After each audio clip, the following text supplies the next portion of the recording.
Hi friends, आप सभी को फिर स्वागत करता हूं अपने यूट्यूब चैनल इजी एजुकेशन में। जो भी साथी इस चैनल पर नए हैं कृपया चैनल को सब्सक्राइब कर लें, साथ में बेल आइकन को भी दबा दें ताकि जब भी नई वीडियो अपलोड करूं सबसे पहले देखने के लिए। और साथ में हम अपने फेसबुक ग्रुप का डिस्क्रिप्शन में लिंक दे देंगे, आप वहाँ से जुड़कर जो भी डाउट हो आप वहाँ से क्लियर कर सकते हैं।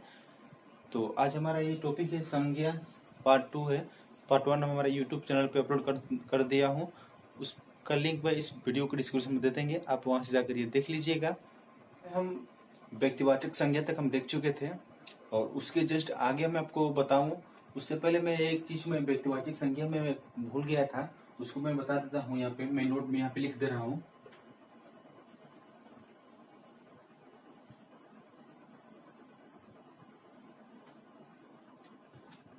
इस बात को मैं उस वीडियो में बताने से मैं भूल गया था, मैं सोचा कि इस वीडियो में आपको क्लियर कर दूं, जो कि मैंने पहले वीडियो में अपने से वादा किया था कि जो भी एग्जाम के दृष्टि से जो भी क्वेश्चन बनता है संज्ञा से, उससे रिलेटेड में जो भी क्वेश्चन बनता है उसको मैं इस वीडियो में क्लियर कर देंगे।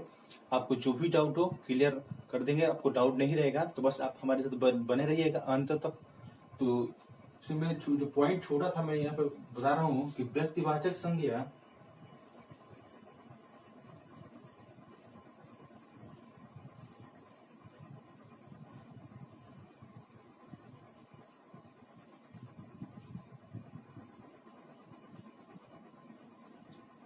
सदैव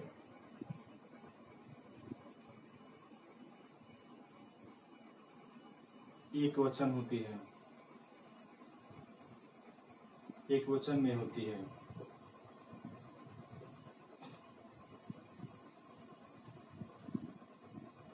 इस पॉइंट में भूल गया था तो इसके लिए मैं आपसे क्षमा चाहता हूँ। तो इस वीडियो में होता था कि व्यक्तिवाचक संज्ञा जो होता है जो हमेशा सदैव एक वचन में होती है, इस पॉइंट को मैं उसमें नहीं बता पाया था तो इस पॉइंट को इसमें बता दे रहा हूँ कि जो व्यक्तिवाचक संज्ञा होती है वो एक वचन में प्रयोग होती है। जिस एग्जाम्पल के थ्रू मैंने बोला था कि जैसे रामायण, जैसे राम, जिसमें वो व्यक्तिवाचक संज्ञा मैंने लिखा था कि किसी विशेष व्यक्ति वस्तु के स्थान पर प्रयुक्त होने वाले शब्द को व्यक्तिवाचक संज्ञा कहते हैं। उसको फर्स्ट वीडियो मैंने क्लियर कर दिया था, तो वही मैं बोल रहा हूँ कि व्यक्तिवाचक संज्ञा सदैव एक वचन में प्रयुक्त होता है। और इससे आगे जस्ट मैं बताऊं जो नेक्स्ट पॉइंट है हमारा, वो है हमारा जातिवाचक संज्ञा। जो दूसरा पॉइंट है हमारे ये जातिवाचक संज्ञा है।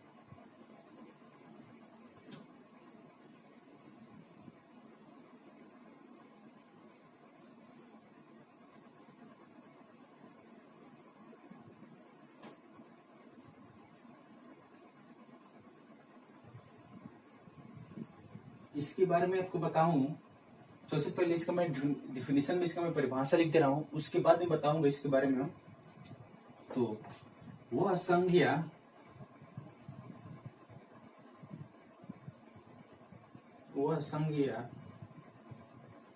जिसके द्वारा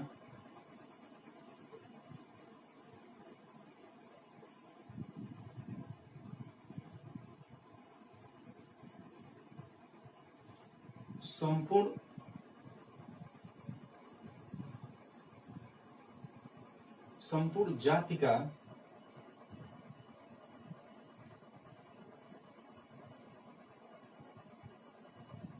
बोध हो,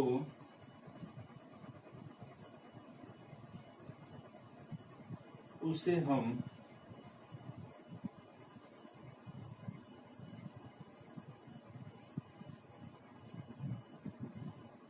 जातिवाचक संज्ञा कहते हैं।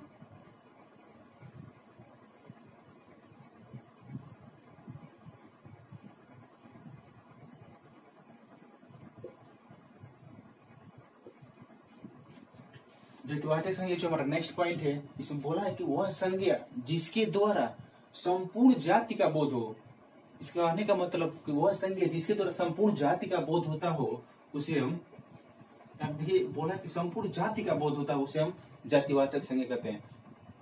अगर आपको इससे समझ नहीं आ रहा क्या बोला है तो मैं इसको एग्जाम्पल में मैं लिख रहा हूं। जैसे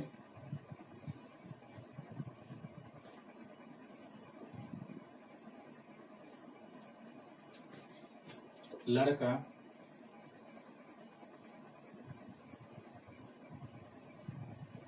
नदी,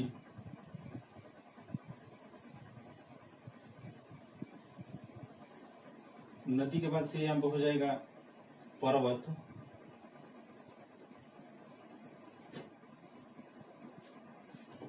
मनुष्य हो जाएगा यहाँ पे,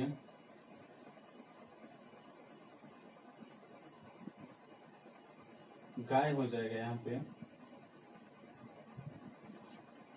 इस तरह से देखिए यहाँ पे बोला है कि इसका जातिवाचक संज्ञा वह संज्ञा जिसके द्वारा संपूर्ण जाति का बोध हो उसे हम जातिवाचक संज्ञा कहते हैं।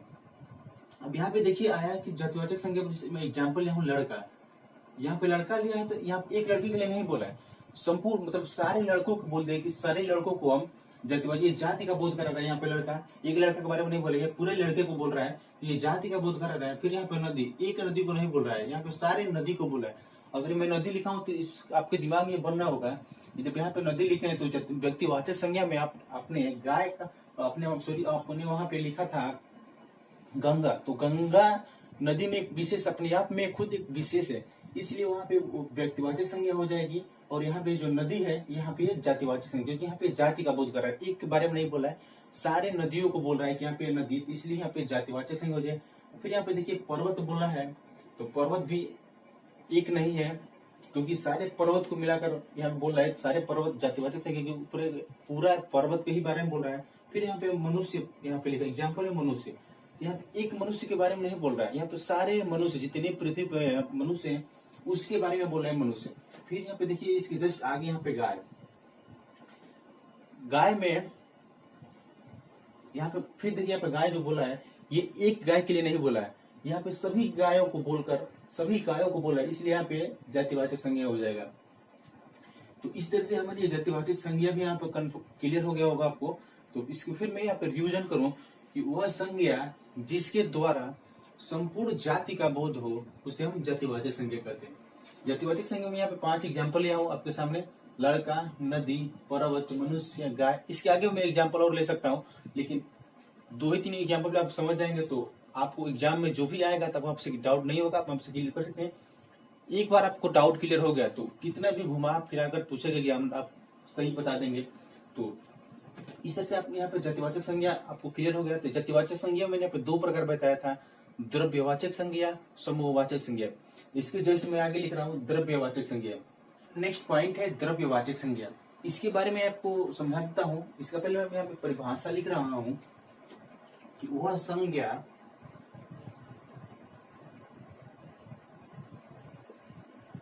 जातिवाचक संज्ञा के, जो मैंने 2 भाग लिखा था, 2 पार्ट में जातिवाचक संज्ञा 2 भाग, जो 2 प्रकार की होती है, उसमें द्रव्यवाचक संज्ञा पहला मेरा है। तो वह संज्ञा जिसके द्वारा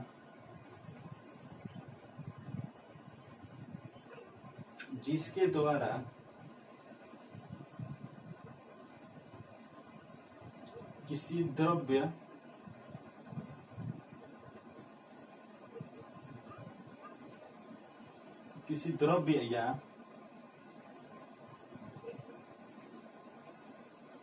पदार्थ का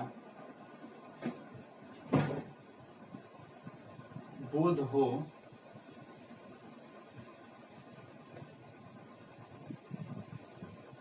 उसे हम द्रव्यवाचक संज्ञा करते हैं।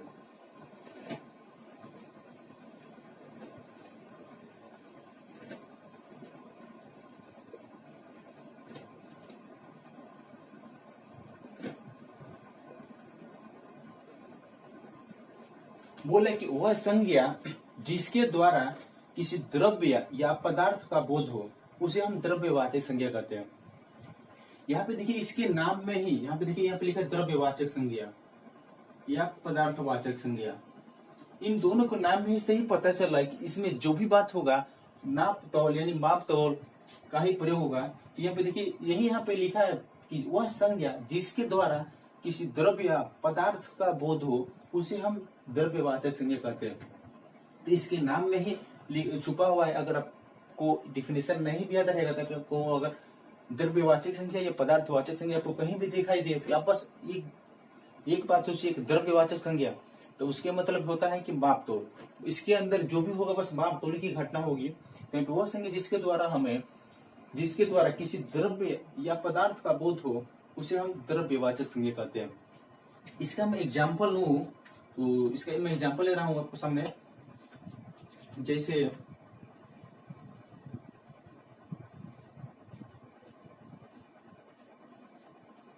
यहाँ हो जाएगा दूध,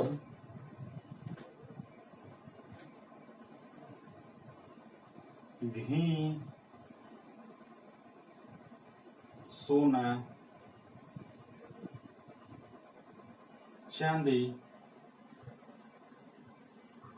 इत्यादि बहुत से हैं। बस आपको समझने के लिए मैं यहाँ पे बोल रहा हूँ। यहाँ पे देखिए एग्जाम्पल में, देखिए यहाँ पे डेफिनेशन बोल, वह संज्ञा जिसके द्वारा किसी द्रव्य या पदार्थ का बोध हो उसे हम द्रव्यवाचक संज्ञा कहते हैं। एग्जाम्पल में यहाँ पे लिया दूध।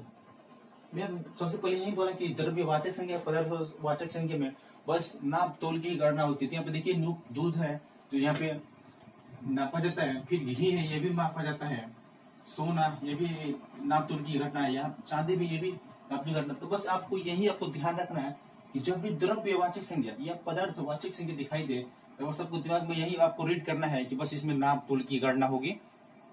तो इस तरह से द्रव्यवाचक संज्ञा। इसके आगे मैं एक और इसमें पॉइंट जोड़ूं, जो द्रव्यवाचक संज्ञा होती है वो मैं यहाँ पे लिख रहा हूँ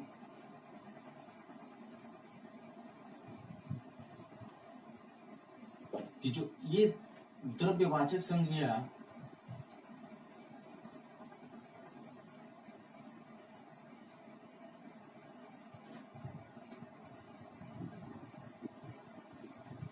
सदैव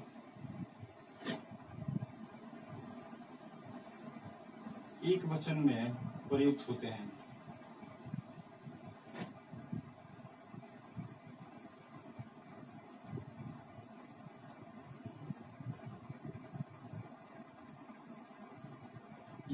ये पॉइंट छूट रहा था जिसको मैं यहाँ पे रीड किया, मैं इसको यहाँ पे लिख दिया हूँ कि द्रव्यवाचक संज्ञा जो भी होते हैं ये सदैव एक वचन में प्रयुक्त होता है।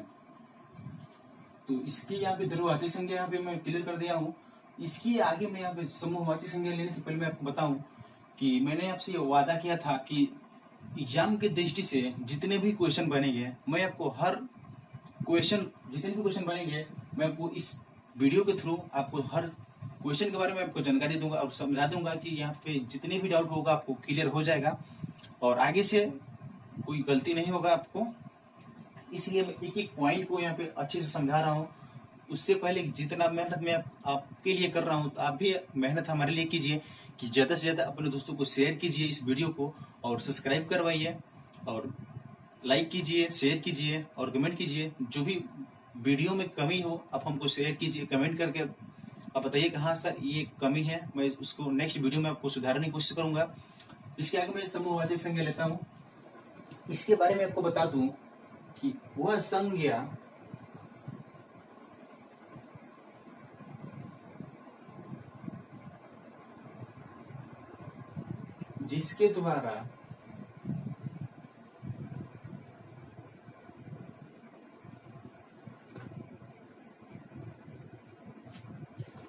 जिसके द्वारा हमें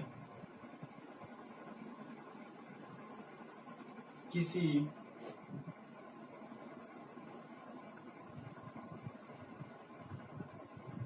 समूह का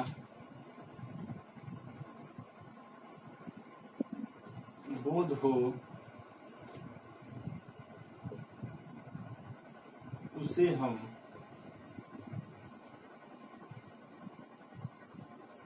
समूहवाचक संज्ञा कहते हैं।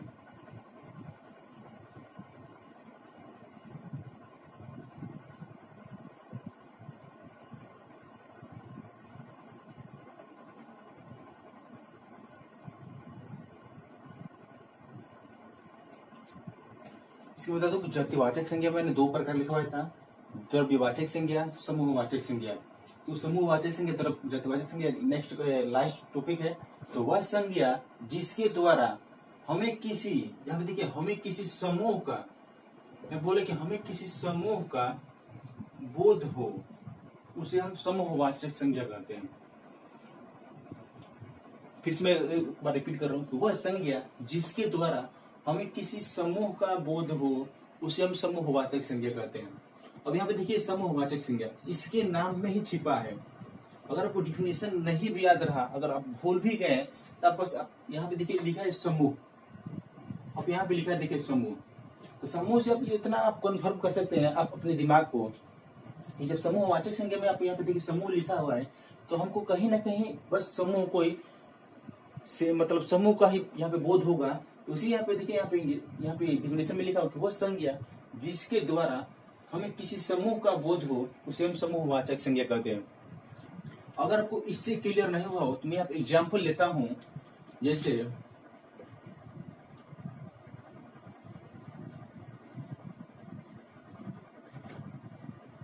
फर्स्ट एग्जाम्पल मेरा है, जैसे मैं कक्षा,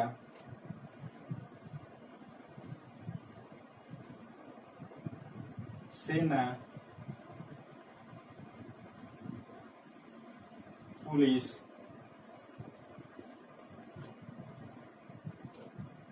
गुच्छा,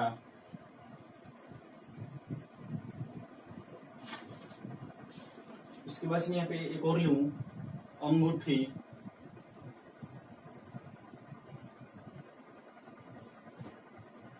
इत्यादि बहुत से यहाँ पे एग्जाम्पल में आएंगे। तो मैं आपको देखिए यहाँ पे जिसे मैं बोला कि वह संज्ञा जिसके द्वारा हमें किसी समूह का बोध हो उसे हम समूहवाचक संज्ञा करते हैं। एग्जाम्पल में यहाँ पे कक्षा, तो कक्षा में हमारे यहाँ आपको पता होगा कक्षा में एक लड़का नहीं पढ़ता है, दो लड़का नहीं पढ़ता है, उसमें 20, 25, 30 जो भी लड़का होते हैं उसमें कक्षा में 20, 25, 30 लड़के पढ़ते हैं। अब यहाँ पे देखिए नेक्स्ट हमारा एग्जाम्पल है सेना। सेना में कोई एक भर्ती नहीं होता, कोई एक जवान नहीं रहता है, उसमें 25, 30 मतलब हजारों तादाद में यहाँ पे सेना में रहते हैं। उसी तरह से यहाँ पे देखिए हमें पुलिस, एक पुलिस के बारे में नहीं बोल रहा है, इसमें सारे पुलिस आ जाएंगे, जितने भी यहाँ पे पुलिस है यहाँ पे पुलिस रहते हैं। अब यहाँ पे देखिए गुच्छा, गुच्छा मतलब आपको समझ नहीं होती, जो अंगूर होता है, अंगूर का जो गुच्छा होता है उसको आप लीजिए, उसमें देखिए एक अंगूर नहीं होता है। एग्जाम्पल के लिए मैंने बोला कि अंगूर का गुच्छा, तो इसे वही गुच्छा का बात समझिए कि अंगूर का गुच्छा ही है। यहाँ पे एक अंगूर के गुच्छा में एक अंगूर नहीं होता है, उसमें कई थे गुच्छा होते हैं, वही यहाँ पे गुच्छा होता है। और जो मोस्ट इम्पोर्टेंट है यहाँ पे देखिए अंगूठी, ये इम्पोर्टेंट है एग्जाम की दृष्टि से। ये बार बार पूछा है कि अंगूठी ये कौन सी संज्ञा है, तो आप यहाँ पे देखिए अंगूठी ये समूहवाचक संज्ञा है, समूह में आता है, इसलिए मैं यहाँ पे जिक्र कर दिया कि ये अंगूठी है, बार बार पूछता है। तो यहाँ पे इतने सारे मैं आपको समूहवाचक संज्ञा बता दिया। तो जातिवाचक संज्ञा, व्यक्तिवाचक संज्ञा, दो यहाँ पे मैंने क्लियर कर दिया हूँ। बस आपको एक ये बस बचा है, वो है भाववाचक संज्ञा। उसके बाद से भाववाचक संज्ञा बनाने के लिए मैं सिखाऊंगा। तो बस आज के लिए बस इतना ही, तो मिलते हैं नेक्स्ट वीडियो में। उसके से पहले कि जो भी इस चैनल पर नए हैं वो कृपया चैनल को सब्सक्राइब कर लें, साथ में बेल आइकन को भी दबा दें। और जो भी डाउट हो हम अपने ग्रुप डिस्क्रिप्शन में फेसबुक ग्रुप का लिंक दे देंगे, अब वहाँ से जुड़कर जो भी डाउट हो आप हमसे डायरेक्ट क्लियर कर सकते हैं, या वीडियो के थ्रू जो भी डाउट हो आप हमसे डायरेक्ट क्लियर कर सकते हैं। तो मिलते हैं नेक्स्ट वीडियो में। जय हिंद।